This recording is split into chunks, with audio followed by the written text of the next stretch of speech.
నువ్వు చాలా ఎక్కువ చేస్తున్నావు రాజు. చాలా అంటే చాలా. అరే 2-3 నెలల నుంచి ప్రేమించుకున్నా మస్తు ఎక్కువ చేస్తాను. నువ్వు పెద్ద మనిషి అయినా కానీ నేను లవ్ చేస్తాను. ఈ మాత్రం చేయకపోతే మంచిగా ఉంటుందా చెప్పు.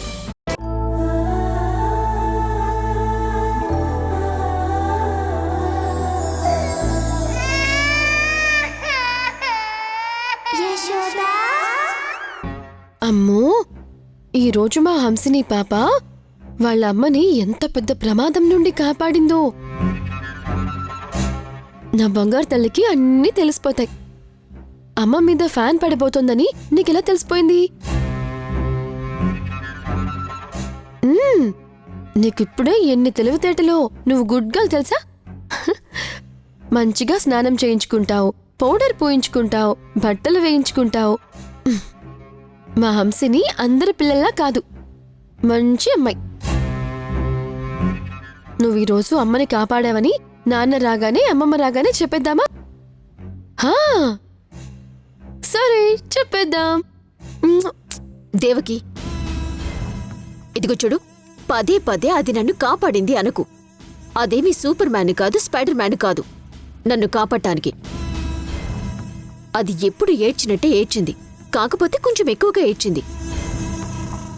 నాకు చిరాకు పుట్టి దాని దగ్గరికొచ్చాను. ఈలోపు ఫ్యాన్ పడింది, అంతే. దానికేదో దివ్యశక్తులున్నట్టు, దానికి జరగబోయేవన్నీ ముందే తెలుస్తున్నట్టు ఏదేదో మాట్లాడి నాకు చిరాకు తెప్పించుకో. ముందు నువ్వు వెళ్ళి వంట చేయి. అసలే ఈరోజు భుజమ్మ కూడా లేదు. అలాగే మేడం. మేడం, దాన్ని భుజాన కాదు, ఆ ఊయల్లో వెయ్యి. బాగానే ఆడుకుంటుంది కదా. అలాగే మేడం. ఇంతకీ ఏం కూర చేయమంటారు మేడం? ఏ కూర పడితే ఆ కూర చేయొద్దు. నీకు ఏ కూర బాగా వస్తే అదే చెయ్యి. మళ్ళీ నువ్వు చేసింది నేను తినలేకపోతే, అది నాకు నచ్చకపోతే, ఆ రోజు మూడంతా నాకు డిస్టర్బ్ అయిపోతుంది. అలాగే మేడం, నాకొచ్చిన వంటే చేస్తాను.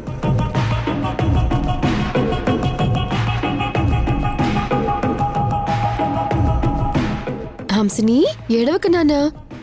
నేను వెళ్ళి వెంటనే చక్క వంట చేసి మళ్ళీ నీతో ఆడుకోవడానికి వస్తాను, సరేనా?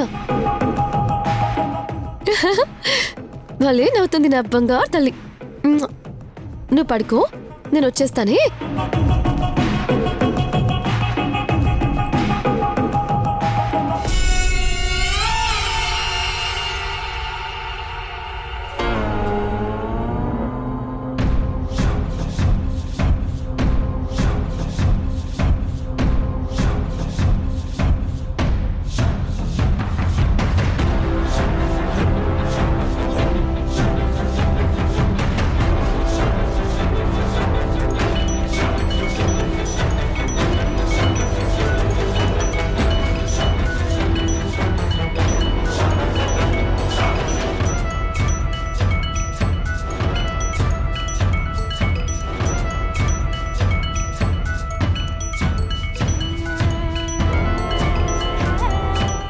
దేవకి వంటగదిలో వంట చేస్తుంది.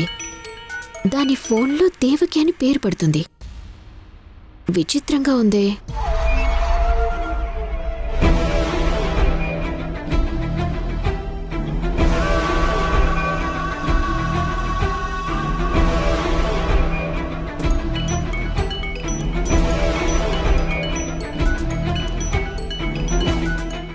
దేవకి, దేవకి,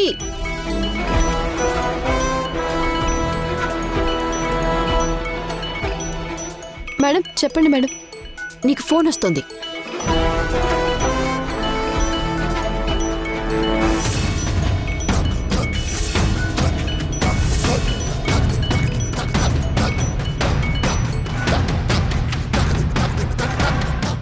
నీ పేరేంటి? నిజం చెప్పు.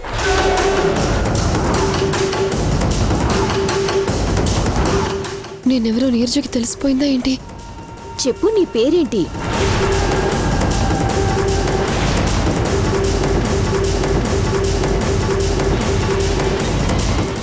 దేవకి మేడం. నీ పేరు దేవకి అయితే నీ ఫోన్కి దేవకి అనే పేరుతో ఫోన్ ఎందుకొస్తుంది?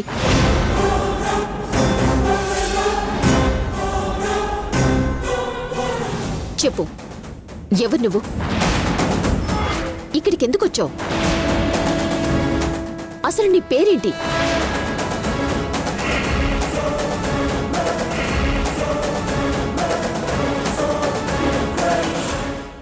బదులు చెప్పు. మేడం మేడం నా పేరు దేవకియే మేడం. మరి ఫోన్ చేస్తుంది ఎవరు? అది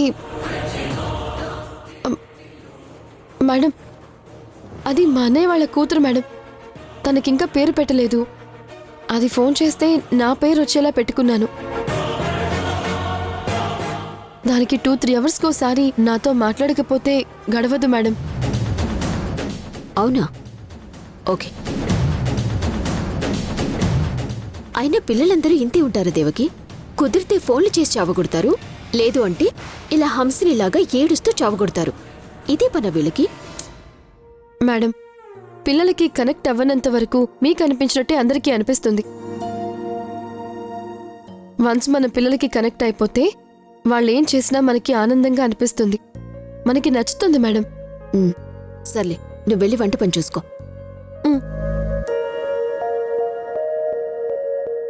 ప్రతి ఒక్కళ్ళు క్లాసులు పీకేవాళ్లే.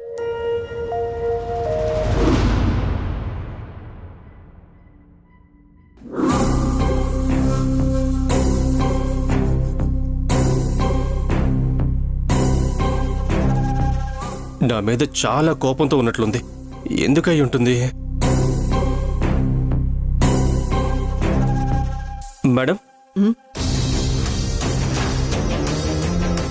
ఈ మధ్య నీకు పని మీద కాన్సంట్రేషన్ బాగా తగ్గినట్టుగా అనిపిస్తోందిరా. అయ్యో అదేమీ లేదు మేడం. నా దగ్గర నువ్వు పని చేయబట్టి ఓ 15 ఏళ్ళు అయ్యుంటుందా? ఏ రోజైనా నేను నీతో ఈ మాట అన్నానా? లేదు మేడం. మరి ఈ రోజు అన్నాను అంటే అది నిజమై ఉంటుందిగా.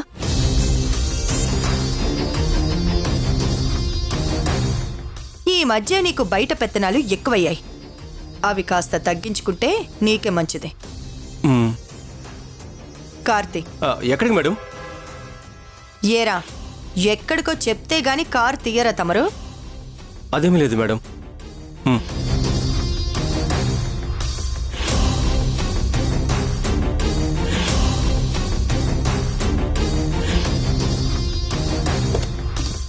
మేడం, ఇప్పుడైనా చెప్పండి మేడం, ఎక్కడికి వెళ్తున్నాము? మా అమ్మాయి వాళ్ళ ఇంటికి. త్వరగా పోని.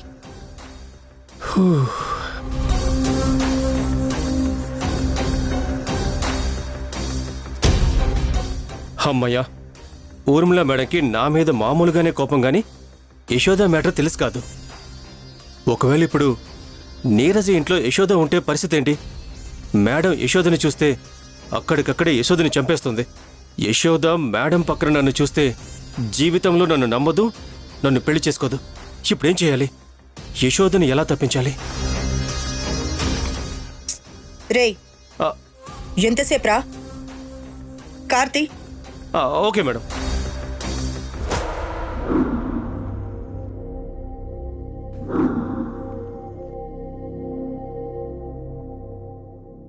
మేడం వంట అయిపోయింది, మీకేమైనా తీసుకురమ్మంటారా? ఇప్పుడు నాకేం వద్దులే కాని ఆ నిద్రపోతుంది చూడు, నా కూతురు కాని కూతురు. అది లేచిందనుకో ఏడవటం మొదలు పెడుతుంది.